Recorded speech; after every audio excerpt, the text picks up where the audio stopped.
Huge story. My God, this is going to blow your mind. You guys, George Stephanopolous, the journalist over at ABC News, George Stephanopolous told the truth. I know. And he's in big trouble about it. He had to apologize, in fact, and walk it back, because we can't have that. We can't have you telling the truth to your viewers. We'll flesh that out for you. Also, it seems that Nancy Pelosi is not really fully on board with Joe Biden staying on as president of the United States. I mean, she says otherwise, but we'll show you how to read between her lines. Not these lines. No, those don't appear on her face anymore. She's had way too many. But we'll tell you all about how the Democrats right now, as we speak on Capitol Hill, are taking Joe Biden's, well, what's left of his carcass and just tossing it right under that bus. A really funny yellow school bus that Kamala Harris really loves. We'll tell you all about that coming up. And most importantly, the Donald Trump versus Joe Biden golf challenge. I think it's going to happen. I think it's on, and we'll give you all of those details. That and a whole lot more. It's a huge Wednesday edition of Larry. My name is Larry O'Connor. You can call me. I just screwed up the opening. I've been doing this for months now. It's almost a year's worth, but you can call me Larry. Thanks for watching us live right now at Rumble. Please join the chat. If you're watching us at Facebook or X, I mean, that's fine. You can stay there, or you can come and join the chat. The live online discussion that happens where I'll forget something and people in the chat room will give me the word. And then, well, God, I feel like Joe Biden when that happens.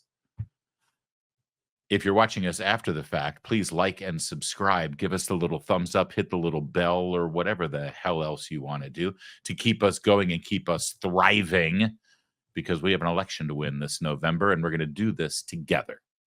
Donald Trump had a rally yesterday in Miami. No, he didn't announce that Marco Rubio was his running mate, but there was a lot of speculation that he would. Who is his running mate going to be?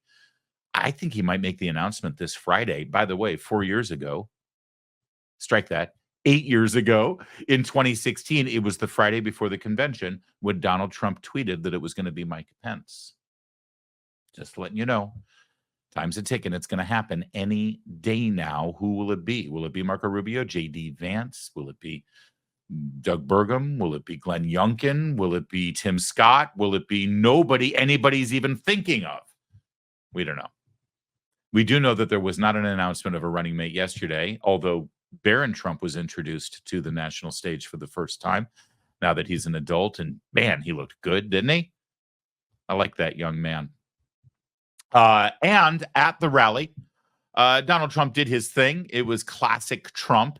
And he ventured into the discussion of the debate for the first time, really, on a major public stage since the debate itself.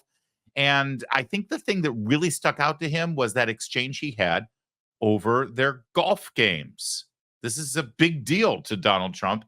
He doesn't like Joe Biden lying about his golf game, so he issued a challenge. I'm also officially challenging Cricket Joe to an 18-hole golf match right here.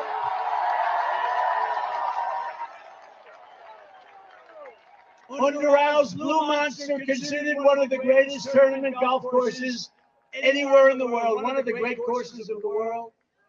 It will be among the most watched sporting events in history, maybe bigger than the Ryder Cup or even the Masters. And I will even give Joe Biden 10 strokes aside. 10 strokes, that's a lot.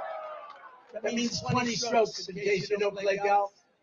I will give him 10 strokes aside, and if he wins, I will give the charity of his choice, any charity that he wants, $1 million.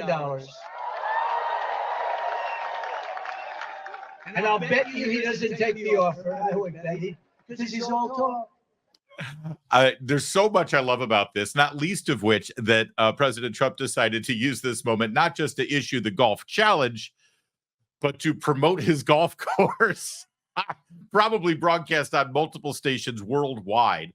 It's actually a brilliant stroke of marketing and free advertising, number one. Number two, I've seen so many Trump rallies, so many Trump speeches, so many Trump appearances that you can tell when he's reading from prepared remarks on the teleprompter and when he's just going off the reservation and doing his Trump thing. This was written out. So the reason I love this is that Donald Trump, along with his speechwriters, decided, listen, I want a whole thing where I officially challenge Joe Biden to a golf match. You would think that Donald Trump challenging Joe Biden to a golf match would just be an off-the-cuff sort of ad lib that Trump would do. But no. He made it clear that he wanted this in the speech, in the teleprompter.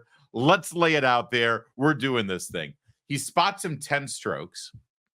And then he says he wants to do. If he loses, he'll donate $1 million to Joe Biden's favorite charity, which, by the way, if you don't know this, I happen to know, I did some research. Joe Biden's favorite charity is Devout Catholics for the Dismemberment and Murder of Full-Term Babies. Who knew? I had no idea, but that's where he likes to donate all of his money because he's a devout Catholic. God bless him. So the challenge was issued.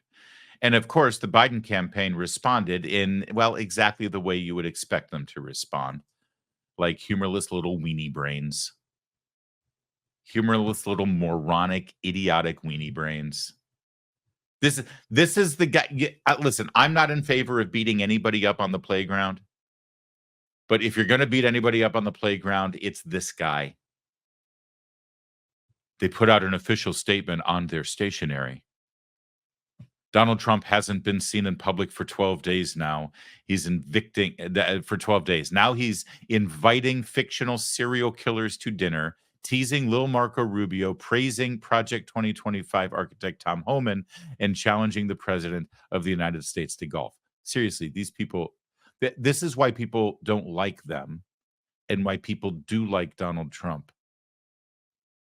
Because they're so humorless.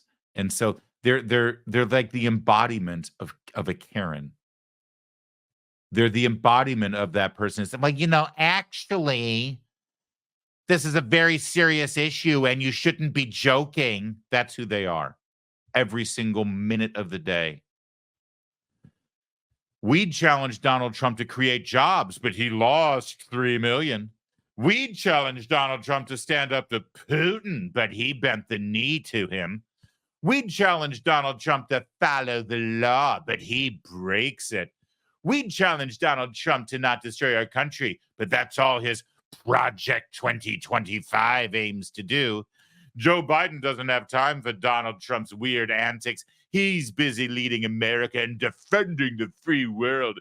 Donald Trump is a liar, a convict, and a fraud, only out for himself. Par for the course. Oh, they're just... This is why people are fatigued by politics. Gone are the days. Remember when you see this clip of Ronald Reagan? They always say, oh, wouldn't it be nice if they could have a bourbon? Ronald Reagan and Tip O'Neill used to debate all the time, and then they'd have a bourbon, which is actually sort of apocryphal. I think they maybe had drinks once. But here's Donald Trump saying, hey, you want to golf? Let's golf. We would love to challenge you. Can we just, by the way, they can't even respond to a fun little challenge for a golf match without lying. Donald Trump lost 3 million jobs. It was a freaking pandemic, you morons. That's not a lost job. Anthony Fauci lost the jobs when he spent American taxpayer monies to the Wuhan lab to develop the freaking COVID-19. We challenged Trump to stand up to Putin, but he bent the knee to him. Putin's first incursion into Ukraine was the Crimean Peninsula under Barack Obama, and the Obama-Biden administration literally did nothing. They sent the people of Ukraine used underwear and socks. Donald Trump got into office and sent armaments to Ukraine to prevent further incursions, which worked, and there were no further incursions until months into the Biden administration, and now suddenly Putin is invading Ukraine. It didn't happen under Trump. It happened under Biden. By the way, speaking of bending the knee, the Trump administration's policy for Western Europe was to stop taking gas and oil from Russia, thus enriching Putin. They wanted Europe to be energy independent or to get their energy from America, a friendly nation, instead of being beholden to Russia. Biden got into office, reversed that policy, stopped drilling in America, drove the price of oil and gas up, enriching Vladimir Putin and funding his war machine. Who's bending the knee to who here, you jackholes? Sorry, I don't mean to get animated here. I know it's just a friendly golf challenge, but they're lying. We challenged Donald Trump to follow the law, but he breaks it. The number one advisor to Joe Biden right now is a recently convicted felon named Hunter. He was convicted on a gun charge because of his crack addiction. But no, please take the moral high ground on the law. The other reason this is kind of ironic is because it was Joe Biden who issued the challenge to golf in the first place. You know, just like they issued the challenge for the debate in the first place. Here he was under a tough line of questioning from Stephen Colbert at a fundraiser in New York earlier in the year. Raleigh, Saginaw, Milwaukee, Phoenix, Vegas, Atlanta, the Philly suburbs, Manchester, Dallas, and Houston. Donald Trump, as far as we can tell, has just been trying to win a third championship at his own golf course. My question to you, sir, can voters trust a presidential candidate who has not won a single Trump International Golf Club trophy? At long last, sir, have you no chip shot? Well, look, I'd be happy to play. I told him this before when he came into the Oval, before he got sworn in. I said, I'll give you 3 strokes if you carry your own bag.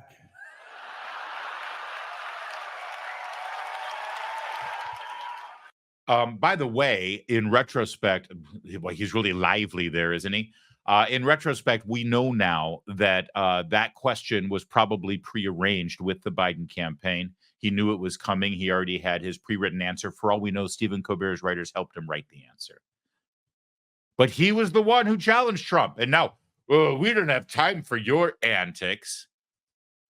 Don't forget, at the debate, and I say don't forget because I think Joe Biden has forgotten, because after all, it was, 12 days ago. At the debate, Biden reiterated the challenge to play golf. But by the way, I told you before, I'm happy to play golf if you carry your own bag. Yeah, over and over again. He says the same thing. So then Trump says, okay, listen, you want to golf? Let's golf. We would like to see them golf. We like the fact that Trump is going to spot him 10 strokes. I think that's hilarious. I think he'll still win going away.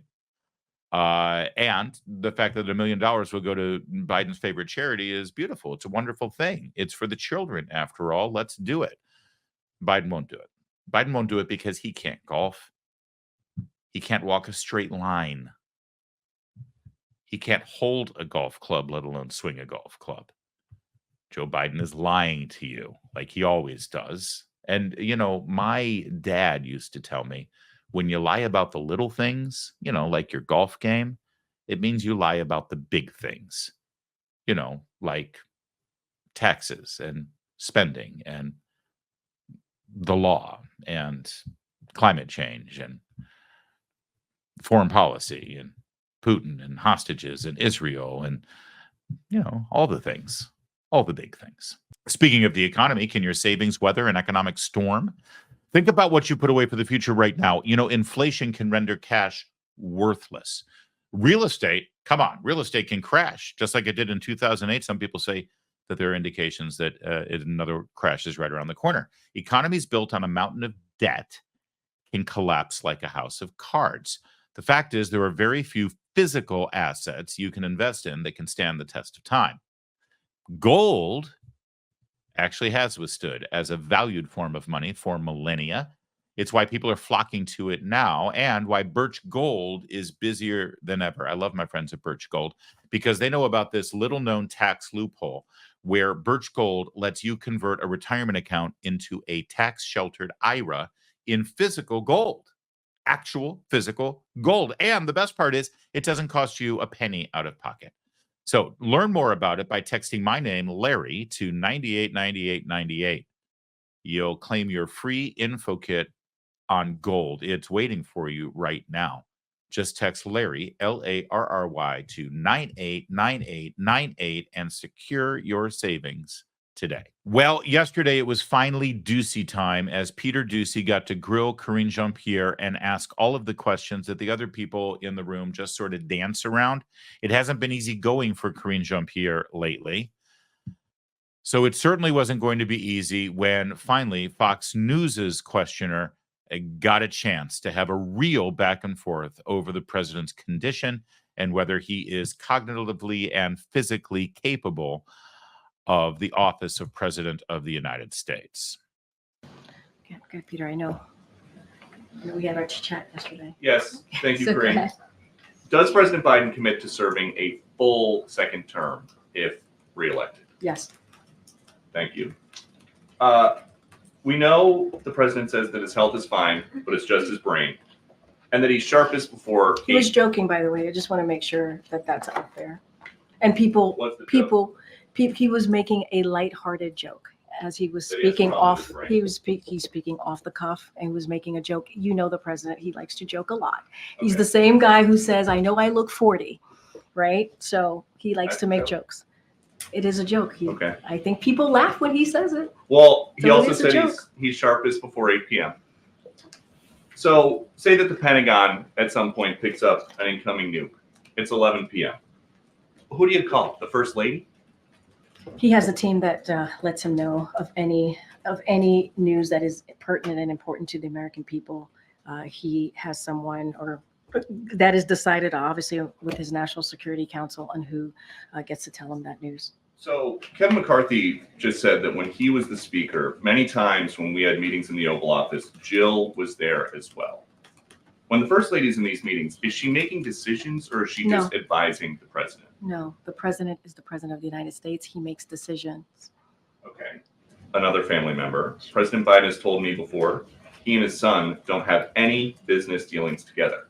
So what is Hunter Biden doing in White House meetings? Are you talking about the meeting where they came together from Camp David and the two of them walked to the president's meeting and he was there? There's a report that aides were struck by his presence during their discussions. Look, I'm certainly not going to get into private conversations that occur. What I can say is, and I spoke to this before, is that when they came back from Camp David, the president spent a couple of days at Camp David with his family. He is very close to his family, as you know. It was the week of 4th of July, which is why his family members were here last week.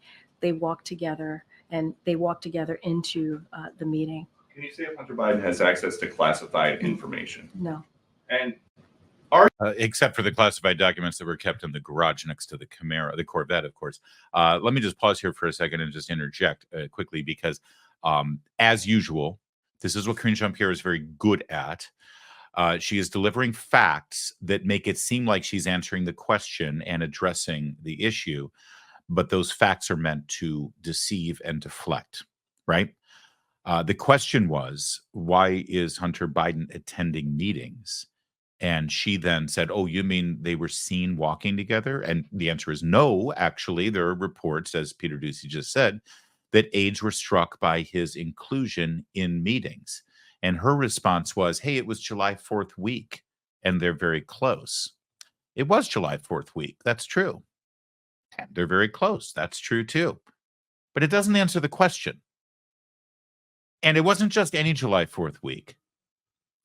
It was the week after the President of the United States' brain melted on international television in the middle of his first debate with his opponent for the presidency.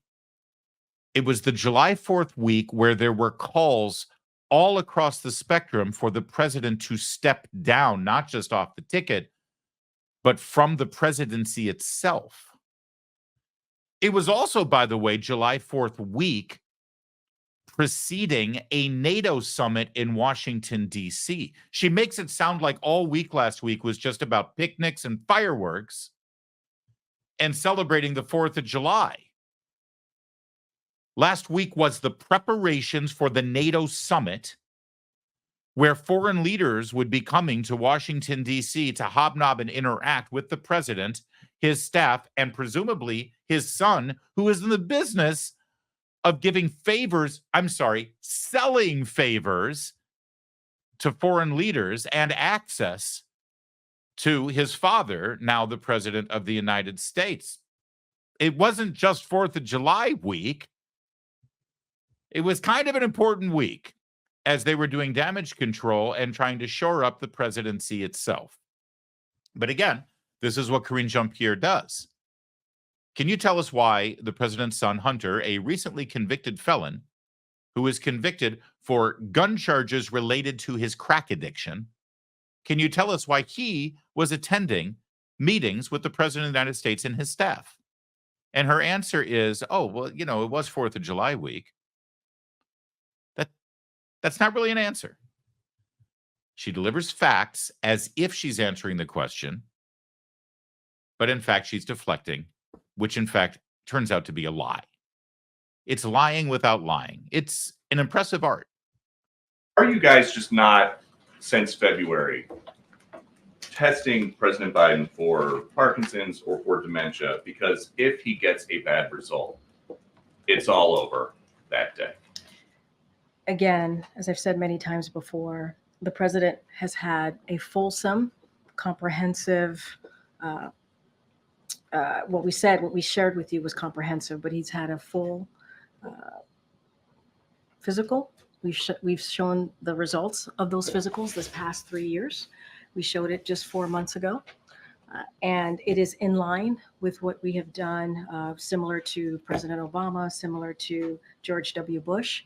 We are committed to continue to be transparent. We are committed to continue to show the results of those physicals. And look, it's the president's medical team that makes the decision. We are not, with all due respect, you're not a doctor, I'm not a doctor. It is the president's medical unit that makes a decision on what the president needs. Not a doctor, just play one on TV. But I know that's that scary. That is scary. But I know that, especially as adults get into their 80s, health conditions can pop up more than just once a year when he's getting his physical. I think if my wife saw me on TV misspeaking or saying the wrong thing or seeing a change in my appearance, she would probably say, let's go to a doctor just to make sure that you are okay, you have a family, you have an important job. Why doesn't anybody in the president's family urge him just to go to get checked out to say the coast is clear? Okay, so just to step back just a little bit, because I think you weren't in the briefing room last week. I don't want to go backwards, but just to share a little bit about that night. The president said it was a bad night. He talked about it. He had a cold, right? He talked about his schedule, right? Being abroad. And so we spoke about what that night was like for him. And we understand what the American people saw, what you all saw. We've spoken to that. And I also would say, and I think you know this, Peter, you've covered a couple of administrations at this point, that the president, every president, has a White House medical unit that is with him 24/7, that is available to him 24/7. That is unlike any other American, right? That is not the norm. That is uncommon. Just down on the other side of the colonnade is where the medical unit is. And I did share that the president checks in while he's exercising with his doctor a couple times a week. And so he has that. He has something that majority of Americans, all Americans, I would probably argue, don't have, which is a full medical unit that is with him at all times. And he gets a full physical, annual physical that we share with all of you. And that is very different than an everyday American who sometimes they're lucky if they can go get a physical. They have to get into a car. They have to take public transportation. The president has, again, a medical unit that's with him here at the White House and travels with him. So I guess the question is just, you're saying this is not a situation where you would rather just not know if there is an issue with the president, because if he does get a bad result, it is all over. He has to leave office right away. He can't run for re-election. First of all, it's a hypothetical, right? That you're giving me a hypothetical. But I will also say, just to clear this up, the White House medical unit, his doctor They don't believe that he needs anything more than what we have been able to provide, a full, detailed, very comprehensive physical that he had 4 months ago. It is their decision to make. It's not yours. It's not mine. It's the White House Medical Unit. Okay. Actually, it's not their decision to make. And let's just wrap this up quickly with a quick question for you, as we just saw. Hypothetical. I'll ask you a hypothetical. If you were showing indications of some sort of physical ailment or problem, whether it was a mental problem, or let's say you were exhibiting, a limp when you're walking, or trouble reaching for something in your house, or I don't know, fill in the blank, whatever you might think it is, maybe a sudden development of a speech impediment. Let's say you've developed a nagging cough that comes all the time, right? If your wife or your husband came to you and said, "Will you please get that checked out? Will you please get a test on that?" And you constantly, because you're a hero, you would say, "I don't need that. I just had a physical. I'm fine. I'm fine." No, honey, really, you've got a nagging cough. It's like constant. I'm worried about you. I think that there's a problem. Or no, you're constantly forgetting words, honey. I really think that you need to get or you're having trouble walking. If you are exhibiting half of the symptoms that we see from Joe Biden on a regular basis, and your wife or your husband or your child or your parent, your loved one, said, "Would you please just, for me, go get it checked out, get an exam?" Wouldn't you do it? Wouldn't you say, "Okay, fine, I'll go. Okay, just to, shut you up, I'll go." That's where we are right now with Joe Biden. That's where we are.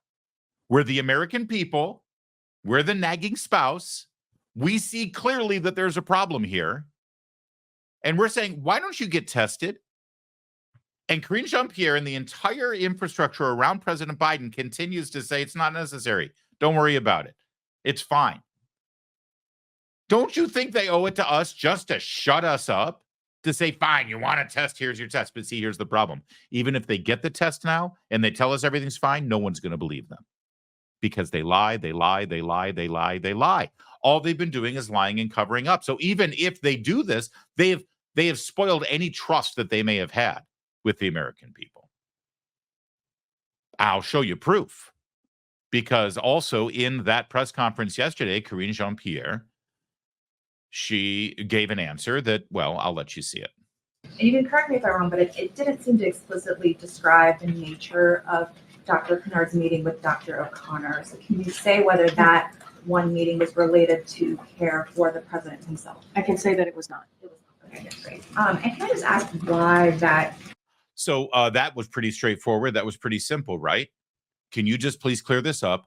Mr. Kennard's visit with Dr. O'Connor here at the White House, all of those visits from this neurologist who is a specialist in Parkinson's, was it related to Joe Biden? And she just said very clearly, emphatically, no hemming and hawing, it was not. Dr. Kennard's meeting with Dr. O'Connor. So can you say whether that one meeting was related to care for the president himself? I can say that it was not. Yeah, there you go. That was yesterday. So that was fine. That was pretty cut and dry, wasn't it? Until later last night when they had to issue a correction and a statement, where it appears that that meeting did, in fact, involve the care for the president. And as Carrie Kupek-Urban of Fox News points out, the write-up from the Associated Press was incredibly charitable to Raggedy Ann there in yellow. The confirmation came after the White House press secretary, Karine Jean-Pierre, inaccurately said during the daily briefing with reporters that the January 17 meeting was not related to care for the president in response to a question from the Associated Press. Oh, hey, everybody. She inaccurately said that the meeting had nothing to do with the president. She didn't lie or anything. It wasn't a lie. She just inaccurately stated that it had nothing to do with Joe Biden. Did that look like to you that she was like searching for the answer and she just sort of messed it up? Inaccurately. She inaccurately said it. She didn't lie. The answer was yes. She emphatically said no, but that was just inaccurate. Not, I'll get back to you, I'm not sure. I'll have to ask. I didn't check that out. Not, I think so. Maybe it was, maybe it wasn't. No. She emphatically, without hesitation, said no. And then later on in the evening, they had to issue a statement that corrected that. And the Associated Press, full of grace, full of his bending over backwards to accommodate Karine Jean-Pierre, says she inaccurately stated. It's moments like this where you think Sean Spicer and Sarah Huckabee Sanders and Kayleigh McEnany are just, are you kidding me? The headlines on the New York Times, the lies from the White House. Yeah, there was another lie. But this lie, it's not an important one. It's only about the president's mental well-being. Hey, remember George Stephanopolous? George Stephanopolous is a journalist over there at ABC News. He's the anchor for Good Morning America. You get to wake up and have coffee with him because he's smiling. He has a full head of hair. And I'm a little jealous of the hair, but and the paycheck. But other than that, George Stephanopolous is just quite a guy, isn't he? He's the one who conducted the interview to try to clean up the mess that is the Joe Biden presidency. Well, George Stephanopolous was walking down the streets of Manhattan when a dude with a camera phone that was set on record stopped him and asked him a question. Stephanopolous did not know that the camera phone was recording, and here's what happened.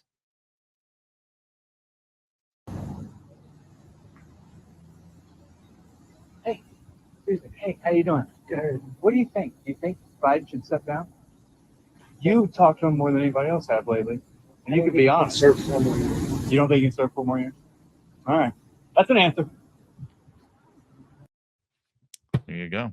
TMZ gets the video, and you saw the answer there. I don't think he can serve 4 more years, is what George Stephanopolous said.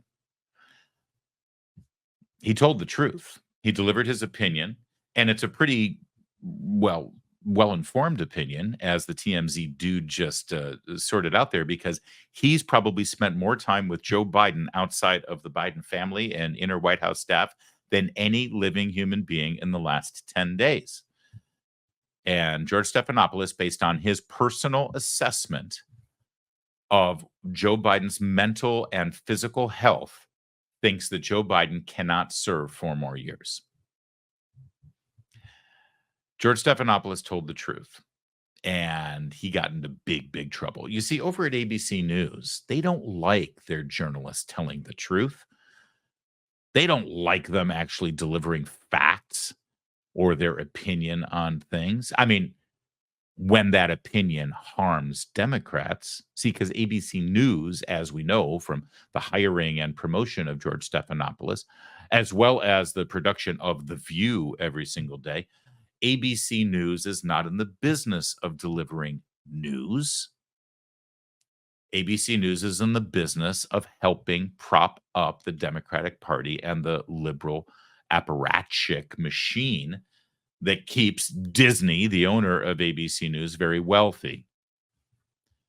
So George Stephanopolous was forced to apologize. Sort of. I love how newspapers do this all the time. You can see this as the headline from Variety. ABC News' George Stephanopolous apologizes for remark on Biden's White House chances. And as you see from this very handsome man's commentary, did he though? I mean, did he really apologize? This happens all the time on the left. When someone like George Stephanopolous or Joe Biden or Barack Obama, when they issue a statement after they've gotten into trouble for something they said, without actually having to say, I'm sorry, they're granted this blessing of apology. Oh, he apologized without actually apologizing. Here's what George Stephanopolous actually said. Earlier today, I responded to a question from a passerby. I shouldn't have. That's all he said. I shouldn't have done that. That's not an apology. That's an acknowledgement that you're a buffoon. An apology is, I did something wrong. I shouldn't have done it. I'm sorry for doing it. And by the way, if you really want to have an appropriate apology, you should also issue some sort of reparation on how you will make atonement for the wrong thing that you did. That's a real apology. I'm sorry I did this. Let me make it up to you. I'm sorry I did this. Let me step down from my position as the anchor of Good Morning America and This Week on ABC News. Let me fix the problem by removing myself from the political conversation every day in America. No, he didn't do any of that. And he didn't even say, I'm sorry. As you can see, ABC News also put out a statement saying George expressed his own point of view and not the position of ABC News, according to the Disney-owned news unit. Thank you, Variety. It's funny. I don't have any problem with George Stephanopoulos delivering this opinion. My problem is that he did it on the sidewalk thinking that nobody was going to notice. He was just being honest and unguarded with somebody he thought wasn't taping him. If he had known he was being taped, he would have never given that answer. But that's the problem, you see. George Stephanopoulos was up close and personal with Joe Biden and was able to not just conduct that interview with him, but he got to see everything. He got to see how Joe Biden entered the room, exited the room. He saw what happened when the cameras weren't rolling. He was able to make a great assessment of the capabilities of Joe Biden. And in his mind, Joe Biden is incapable of serving for 4 years. That's important for us to know, isn't it?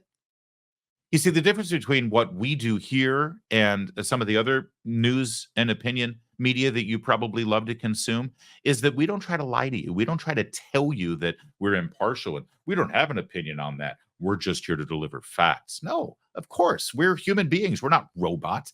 We know George Stephanopoulos has an opinion. The problem with George Stephanopoulos is he pretends that he doesn't have an opinion when it comes to Joe Biden or Hillary Clinton or Barack Obama or any other Democrat that he is charged with propping up and making look good.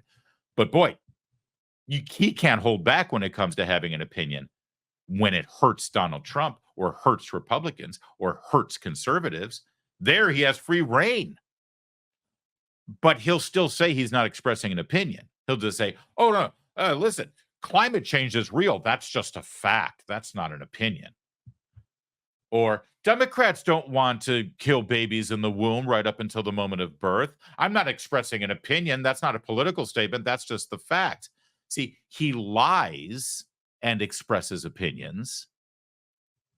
But because he's got this veneer of unbiased journalist, you're supposed to take it as fact. I'll give you one other example. If George Stephanopoulos were overseas interviewing Vladimir Putin, and he witnessed some kind of mental or physical frailty or instability or compromise in some way that would suggest that Vladimir Putin is incapable or is in some way being propped up by people around him, do you think George Stephanopoulos would report that to his viewers? Do you think he would come back into studio and say, listen, we conducted this interview, and I want to tell you from my perspective, from my point of view, Vladimir Putin is mentally incapable right now. Vladimir Putin is compromised. Vladimir Putin is being propped up by people around him. Of course he would, because that's part of the story. George Stephanopoulos just witnessed exactly that with Joe Biden. He conducted an interview of Joe Biden after that disastrous Titanic of a debate. He witnessed things that leads him to believe that Joe Biden is incapable of serving his term that he's trying to get in the election this November, and he has kept his mouth shut and not said a damn thing to you about it. Why? Ask yourself why. And as soon as you answer it, well, you know exactly who George Stephanopoulos is. Now, people are very concerned, Democrats, I should say, are very concerned that Joe Biden is losing support in Washington, D.C. and in other political circles right now. But he should be more concerned about losing people in the media and pop culture. Not only has he just lost support from George Stephanopoulos through that statement, but even more importantly, there's another George that has come out to say that Joe Biden should not be president. A big George, a major George. You've never had to deal with a George like this. I'm talking about George Clooney. And this is extraordinary. Just a few minutes ago, George Clooney has posted an op-ed in the New York Times. I'm going to read a line from it. He says, I love Joe Biden as a as a senator, as a vice president and president. I consider him a friend, and I believe in him, believe in his character, believe in his morals. But he goes on to say he thinks that they need a new presidential nominee. Wow. Remember, just a couple weeks ago, President Biden raced back from Europe to get to Los Angeles for a George Clooney hosted fundraiser where Barack Obama was also there. Bill Clinton was there. George Clooney is now saying that after he watched the debate, he wants a new top of the ticket that is going to sting here at the White House and also in Wilmington. Sandra. Another bit. There you go. And that's true. As Peter Doocy just said, we'll share it with you. Here's the headline in the New York Times. George Clooney, I love Joe Biden, but we need a new nominee. And I want to reiterate, it's so important that you recognize this, that all of these people who saw the president at the debate so obviously physically and mentally diminished and incapable of conducting a 90-minute conversation with multiple breaks. And what was his job? For 90 minutes, he's standing at a podium talking about himself, talking about his record, talking about policies and what he wants to do. And he couldn't even do that. And all of these people who are finally crawling out of the woodwork saying, yeah, we got to do something about this. It's all about one thing. It's not about, it's about November. It's about whether he should be on the ticket because they're terrified that he's going to lose to Donald Trump. I mean, terrified about losing to Donald Trump. How about terrified that he's got the nuclear codes right now? How about terrified that he enters the Oval Office every day and assumes the role of president? That should terrify you. But these hacks only care about winning an election or stopping Donald Trump, stopping you. In his op-ed, he said something fascinating.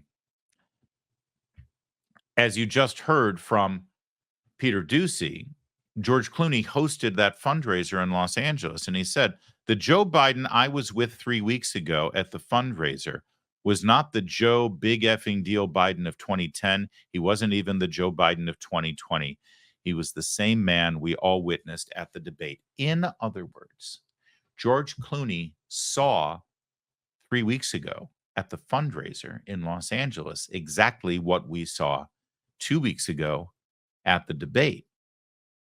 But George Clooney said nothing about it. George Clooney was happy to raise $15 million for Joe Biden, seeing him in his diminished state, seeing him with his brain malfunctioning. He was fine, and he wouldn't have said a damn thing about it if the world hadn't seen it as well on the debate stage, right?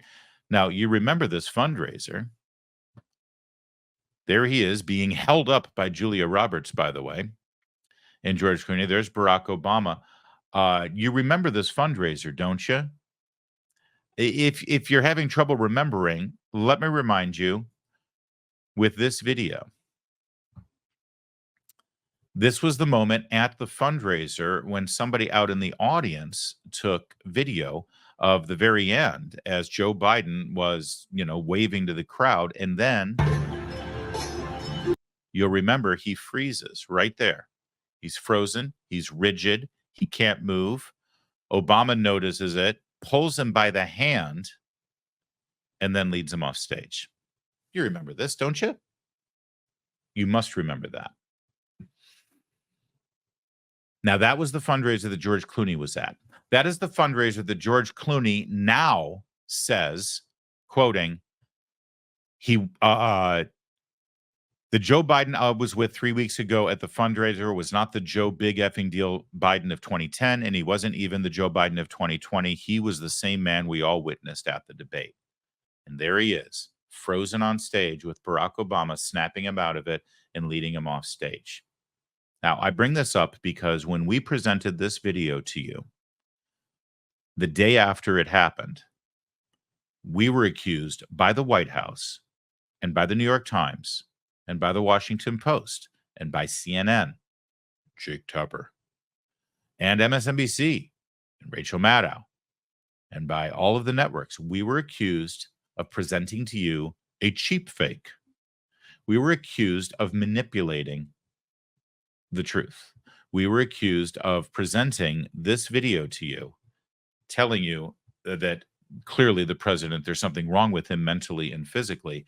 We were called liars. We were called propagandists. We were called a right-wing noise machine that was lying to you.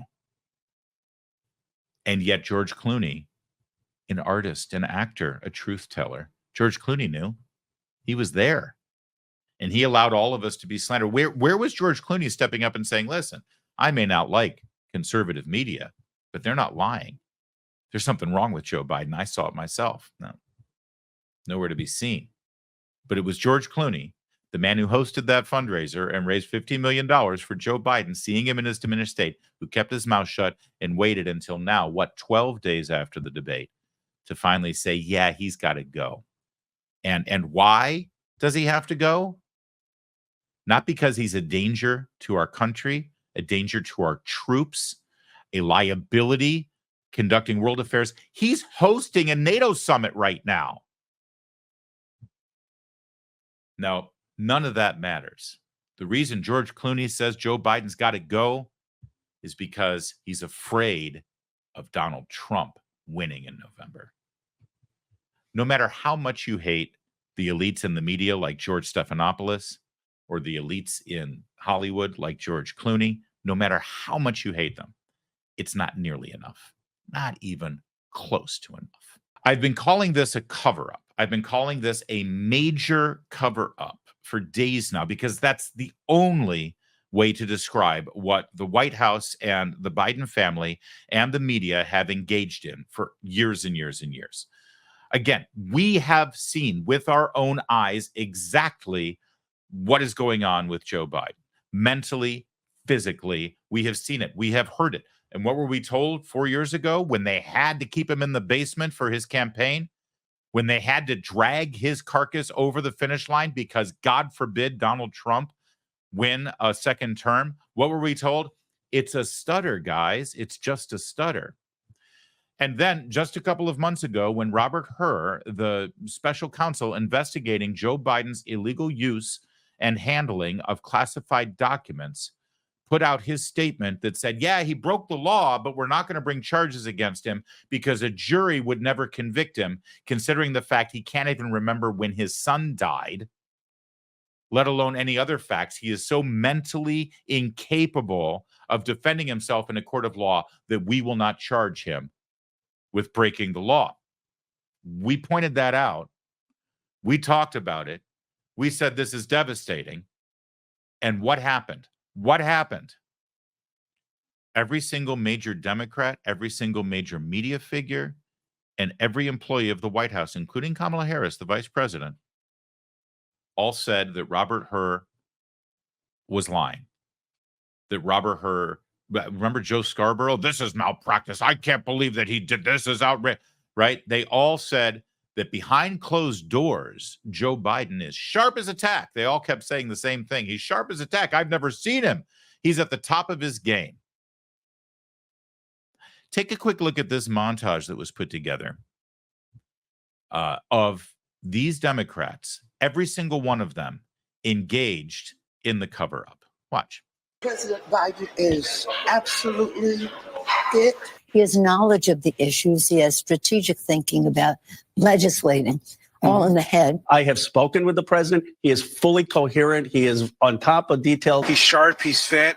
He's always answering questions. I think that Joe Biden's mental acuity is very, very on. He's one of the smartest, sharpest people I've met in D.C.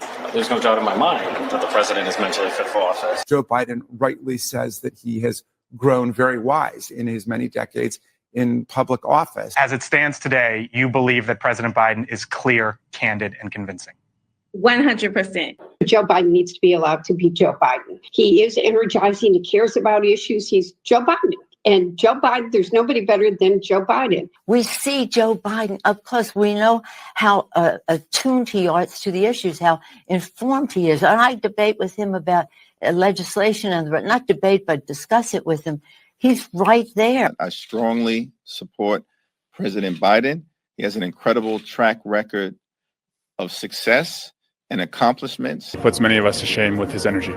Clearly, this president is fit to serve. Joe Biden has vision. He has knowledge. He has a strategic thinker. This is a very sharp president. And nobody is better equipped to do that than Joe Biden.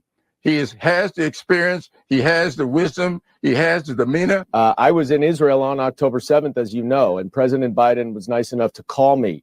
And I can tell you, this was the day before that interview. I can tell you he was sharper than anyone I've spoken to. It always seemed very clear to me that he had the energy and the ability. Is he capable of being a president? Absolutely. I think he's actually really good. I think his staff overprotects him. I think put him out there in a press conference. Who cares if someone makes a gaffe? What I find interesting is the issue is more around ageism and ableism and not what this President Biden has done. I think he has every ability and every confidence to continue to be commander-in-chief. I think the more he's out there, the better. President Biden has proven himself to have a strong memory. You don't do that unless you're mentally competent and capable, and he certainly is. They're all liars. They're all bald-faced liars. They're either lying about actually witnessing the president, because anyone who has witnessed the president up close and personal, like they claim to have witnessed him, has got to see what we've all seen from a distance. So they're either lying about being in close proximity with Joe Biden, or they're lying about what they saw when they were in close proximity with Joe Biden. You cannot tell me that what we see every single day from a distance through a well-prepared lens. You have to understand that we are allowed to see, other than at the debate, we are only allowed to see of Joe Biden what the White House allows us to see, right? This is a very, very controlled environment. When Joe Biden is out there with his Ray-Bans, he's wearing them because they don't want you to see the vacant, dilated pupil look in his eyes. That's why they give him the Ray-Bans. When Joe Biden is out there speaking into his handheld microphone, they're doing that because they don't want you to hear his shallow, weak voice picked up by regular microphones, right? We see Joe Biden in a controlled setting. Stagecraft is being executed right now by the White House. They want you to see Joe Biden walking up the short set of stairs because it's too difficult to walk up the big set of stairs. They want to see Joe Biden walking to the helicopter in the South Lawn surrounded by staff so that it's not as evident that he is walking with such a stilted gait. That's why they put people around him now, unlike they used to. They put him in special shoes that look like they've got kayaks attached to them so that he looks more stable than he really is. Everything about this is an illusion and stagecraft to make you see only what they allow you to see. And even with all of that, you can see that the man is mentally and physically diminished, unfit for office. Now, if you can see all of that from afar, they've got to be lying about what they see up close. I mean, the only solution, you remember the old Bugs Bunny cartoon or Warner Brothers cartoon with the frog? You know, where when nobody's looking, the frog is, you know, singing and dancing with the top hat, saying, "Hello, my baby. Hello, my honey. Hello, my ragtime girl," right? And the guy thinks he's going to make millions with this singing and dancing frog. This is fantastic. And every time he puts it in front of a talent agent or in front of an audience or anything, he just sits there and acts like, you know, a frog. And then when everyone leaves the room and it's private and it's quiet and there's nobody looking, "Hello, my baby. Hello, my honey," right? That's what they would have you believe Joe Biden is. Oh, you should see him behind closed doors. He's singing and he's dancing and he's kicking. He's got a great baritone voice for the stage. It's only, you know, when the cameras are on and when you're looking, you pesky little American public, you voter, how dare you, citizen, actually take a look at your president. It's only then when we have these troubles. They're all lying. They're all lying, and they're all part of a cover-up, and they should all pay the price. Now, I would love for there to be congressional hearings, and each one of them trotted out there under oath to explain why they lied to us. I would love for there to be a criminal investigation because I think laws are being broken here by shielding from the American public the truth about their president, because we deserve the truth about our president. Whenever anybody lies under the cover of their office, they're violating the law, and they should be held accountable for that. I would love for them to be held accountable for that. That ain't going to happen. It just isn't. We know that now. We know how the Justice Department works. We know how people get away with it, going all the way back to Bill Clinton, Hillary Clinton, Barack Obama, his team that investigated Donald Trump, James Comey, Andrew McCabe. They don't pay a price for breaking the law. The only way these people will pay a price, those people you just saw, they're all elected officials. They're all Democrats. They're all members of Congress, members of the Senate. The only way they pay a price is for them to lose power. It's the thing they cherish the most, by the way. You think, how do I punish somebody? When you're a parent, I'm a parent, I've got 4 kids, and when they're little, and if you want to refrain from spanking, which, most parents these days want to refrain from spanking at all costs, whenever possible. So you figure out a way to punish your child. You take away the thing that they want the most. That's the key. It's actually kind of Machiavellian when you're a parent and you realize, aha, this is what this kid likes the most. Some kids love sweets. They love ice cream. They love dessert. So we're going to take away the dessert. Some kids love their toys. They want one toy in particular. Okay, you act like that again, I'm taking that toy away from you. Right? Some kids love going on bike rides. Whatever it is, it's maniacal. You figure out what your kid loves and cherishes the most, and then you hold that ransom so that their behavior improves. And it works. It's effective, actually. Well, I will tell you right here and now, the thing that liberals cherish the most is power. They want power and control over your lives. They want power and control over the economy. They want power and control over the decisions you make. They want to be able to tell you what you can and what you can't do. So now that you know that, I know you want them to be arrested. I know you want them to go to jail. I know these things. I want it too. But ultimately, you do have control here. Ultimately, you can hurt them the most. Get them out of power. Take that thing they cherish the most. That's the ring. They're Gollum, and they've got the ring. It's their precious. You do whatever you can between now and November to defeat them. That's how you can hurt them the most. Frankly, it'll hurt them more than being thrown in jail. You will take away their precious. So things are looking pretty bad for Joe Biden as of today. Where are we? It's 1 o'clock on the 10th day of July, and his support is crumbling. It started last night on CNN. Look at this delegate to the Democratic National Convention.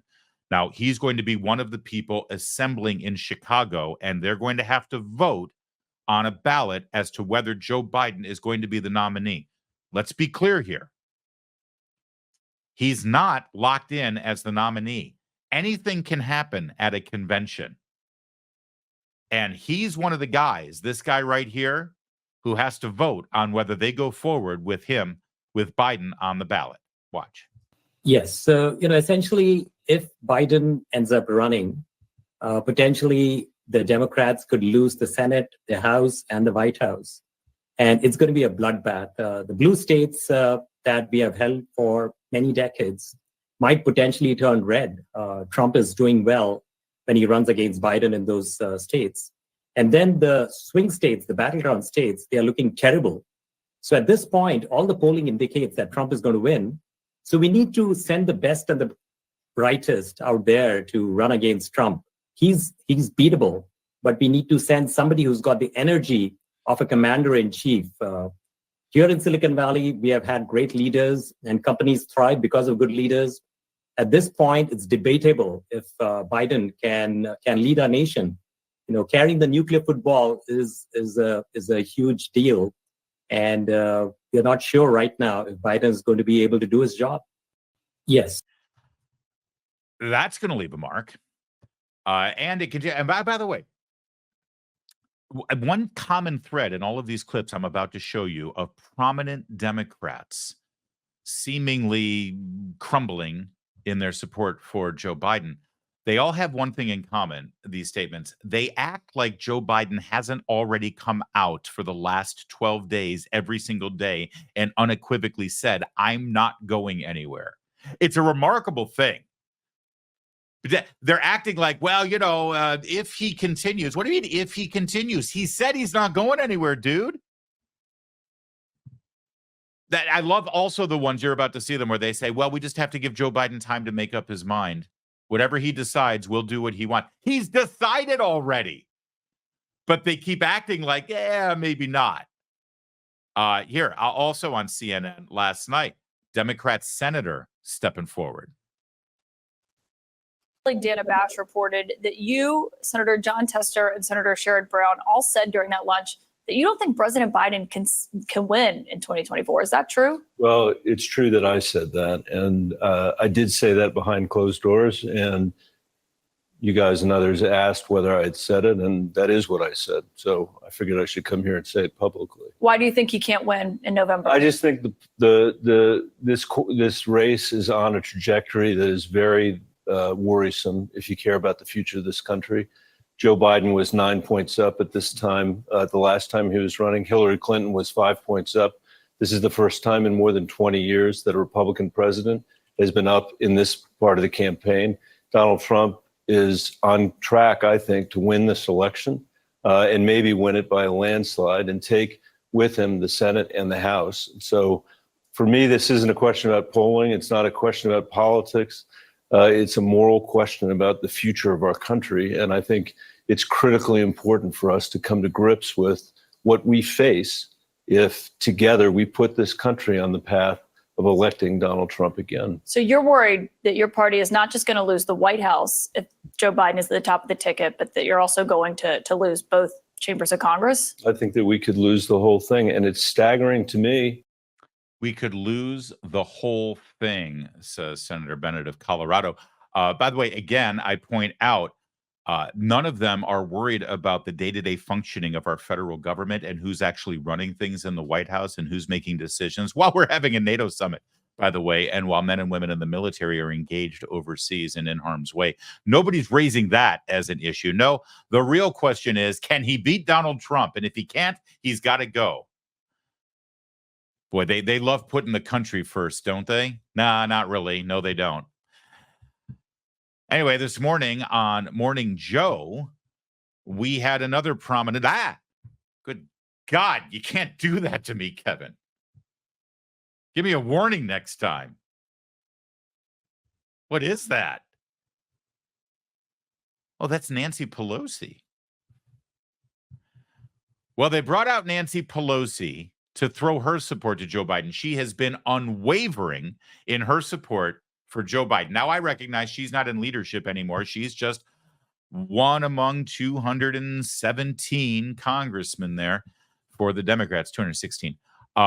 So, her voice is not more prominent than any other, except that it is.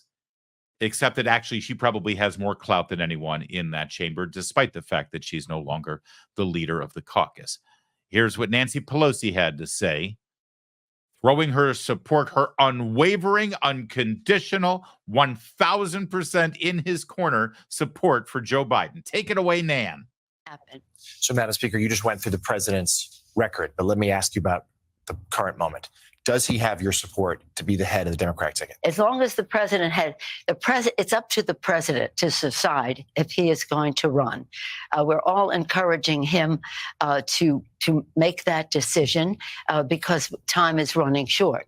I think overwhelming support of the caucus. It's not for me to say. I'm not the head of the caucus anymore, but he's beloved.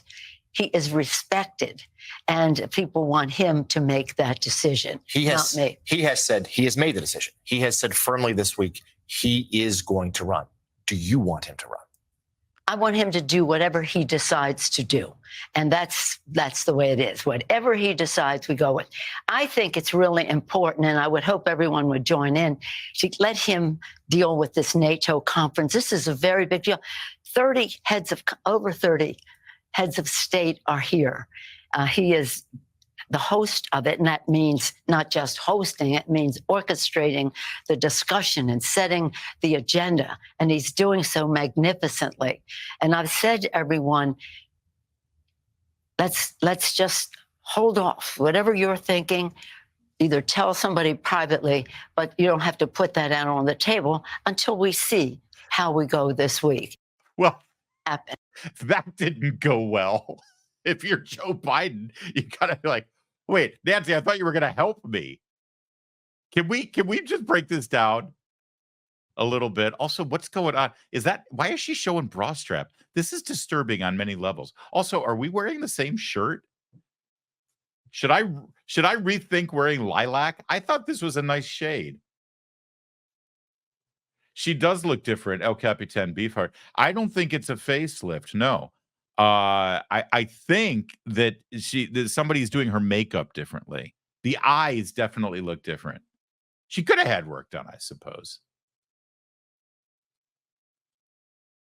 Yeah, that could be it. That could be it. All right. Enough of that, you people. See, this is the fun you have in the Rumble chat room there.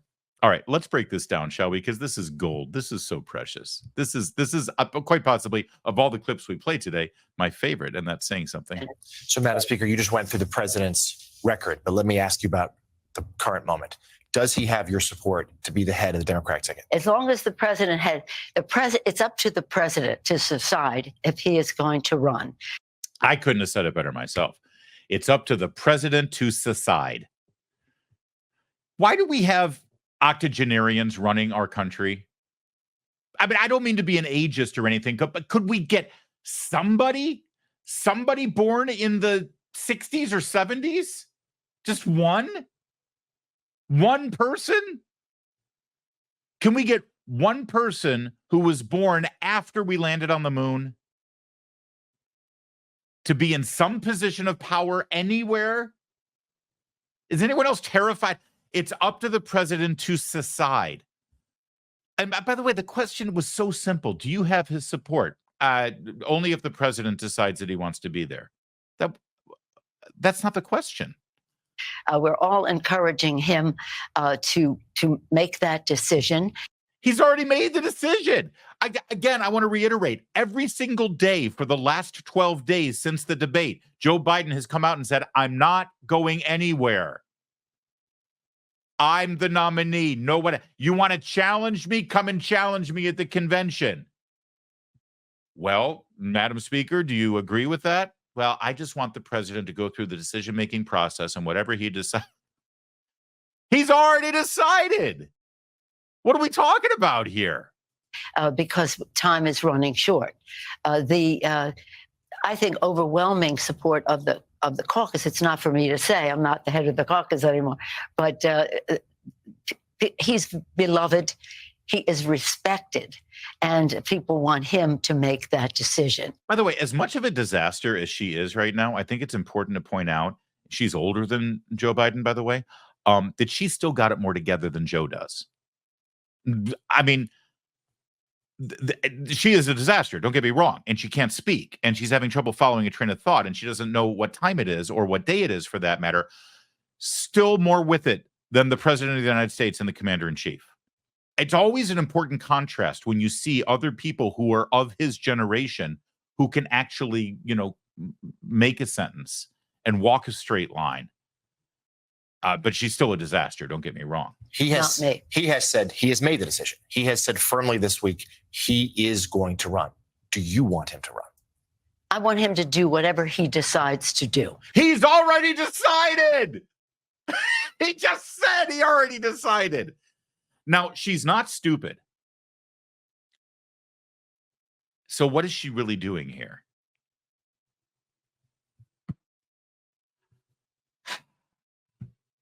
All right, so I'm gonna do a little dialogue here. I'm gonna play both parts. I'm gonna play Nancy Pelosi, and I'm gonna play Joe Biden. She goes to visit the president at the Oval Office. They're having a frank conversation. Mr. President, whatever you decide in terms of whether you're going to run and stay on the ticket for the presidency, I just want you to know that I am going to support you 100%. Well, Nancy, I've already decided, and I'm going to stay. I'm going to run. I'm on the ticket. I'm the guy.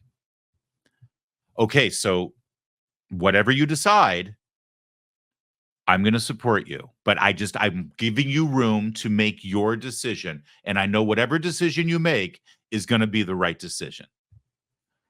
Well, thank you for that. I have made my decision, and I'm staying. I'm on the ticket. I appreciate your support. Take as much time as you want. Go ahead and don't rush into this or anything. Take your time. I mean, we are going to have to, pull the trigger one way or the other. We're coming up on the convention. But I just want you to know that your decision, when you make it, it'll be the right one. I know it is. I know it's going to be the right decision, and I'll support you. But just go ahead and take however much time you need. You've got to the end of the week. Go ahead and make it. No. Really, I've made my decision. No. Keep thinking. Keep thinking. I think that's what she's doing here. I think that's what she's doing. And by the way, she knows that Joe Biden watches this show. I think what she's doing here is, the decision he's made, the decision he says that he's made, that ain't going to fly. I'm going to support his decision as soon as he makes the decision that we all want him to make, which is to gracefully get off the stage. I think that's what you're seeing here. And that's the way it is. Whatever he decides, we go with. I think it's really important, and I would hope everyone would join in to let him deal with this NATO conference. This is a very big deal. Over 30 heads of state are here. He is the host of it, and that means not just hosting, it means orchestrating. You realize she's saying that he can't possibly deal with two things at once. He's hosting a NATO summit. Could you please? It's taking every ounce of his mental energy, whatever's left, to do that. Could you please lay off this other question, at least until the end of the week when the NATO summit's over? That's what she's saying. By the way, I do want to. The discussion and setting the agenda, and he's doing so magnificently. And I want you to look at this, and I'm going to play it real fast without the sound. Here's Joe Biden right here. See him? I want you to keep an eye on everybody else in this clip of the world leaders. They're all, what are they doing? What's the word for it? Oh, they're moving. They're moving and they're breathing. Now, is that really Joe Biden, or is that a wax figure of Joe Biden that they're all posing around? Did you notice? He's doing the rigid thing again.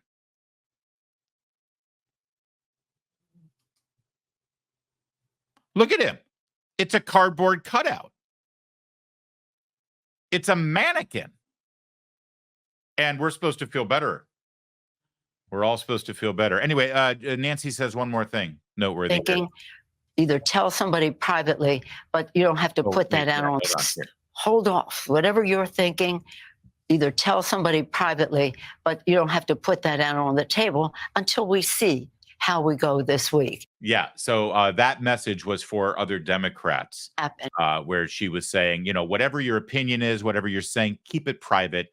Shut up. Keep it under wraps until after the NATO summit. Because, well, what's happening here is that Nancy Pelosi is concerned that the president of the United States, the commander in chief, and our head of state is going to look diminished, weakened, and compromised if all of this discussion about whether he's going to step down is occurring while he's hosting this NATO summit. And that's actually, frankly, a valid concern that she has. That's why he shouldn't be president right now anyway, because he is weakened, he is feeble, he is compromised. And we deserve something better when we're conducting world affairs. All right. One other quick item here. This is Democrat Senator Blumenthal of Connecticut. I am deeply concerned about Joe Biden winning this November because it is an existential threat to the country if Donald Trump wins. So I think that we have to reach a conclusion as soon as possible. And I think Joe Biden, as the Democratic nominee, has my support. Brian, give me your reaction. And how are they going to ultimately reach that conclusion he discusses? Now, what's remarkable about what Senator Blumenthal had to say there is that he supports Joe Biden. He's never wavered. He's been someone who, right after the debate, even said that he was still believing that he should be the nominee. So the idea that in the same breath that he says he supports Joe Biden as the nominee, that he also says he has real concerns that Donald Trump could win in the fall, it shows this kind of murky position that congressional Democrats are leaving the president in, and why there is this necessity, as he rightly points out, for them to figure something out and do it sooner rather than later. You know, Anna, it really sometimes feels as though they're trying to send the president a subtle message that he is just not getting. In order for this dam to break, you get the sense that they're going to have to stop being subtle and just come right out and say what they're actually thinking, not trying to allow the president to read between the lines. Thank you. That's exactly what's happening here. It's what is this? We have to reach a conclusion soon. He's already reached it. Nobody else gets to decide this unless they have a bloodless coup at the convention or sooner than that. What's motivating all of this? Real fast. Cook Political Report. The Cook Political Report is something that's really, really respected by Democrats on the left. Brand new national polling. Trump now has a 3-point lead nationally in the Cook Political Report. You need to understand that even when Donald Trump won in 2016, he never led in any of the national polls. He had a state-by-state strategy, which is how you actually win the presidency. Even when the last time a Republican won the presidency with the national popular vote as well was in 2004. George W. Bush. And before that, it was his dad in 1988. 2000, George W. Bush didn't win with the popular vote. You'll remember Al Gore did. Democrats always win the national poll, even when they lose the presidency. Trump's now winning by 3 points over Joe Biden. It's beyond panic time for Democrats. Also, the Cook Political Report, Arizona is no longer a toss-up. It's a lean Republican. Georgia is no longer a toss-up. It's a lean Republican. Minnesota has moved from likely Democrat to lean Democrat. The Nebraska 2nd has moved from likely Democrat to lean Democrat. New Hampshire has moved from likely Democrat to lean Democrat. And Nevada has moved from toss-up to lean Republican. There are 3 states in play right now. As far as Joe Biden is concerned, this entire election boils down to 3 states: Wisconsin, Michigan, and Pennsylvania. If the election were held today, based on the polls in those states and every other state, the Electoral College map the evening of the election would look like this. All 3 of those states, Wisconsin, Michigan, and Pennsylvania, would go to Donald Trump. It would mean a final count of 312 electoral votes to 226. All you need is 270 to win the presidency. Joe Biden can't afford to lose any of those 3 states. Right now, he is losing all 3 of them, some of them by a hefty margin.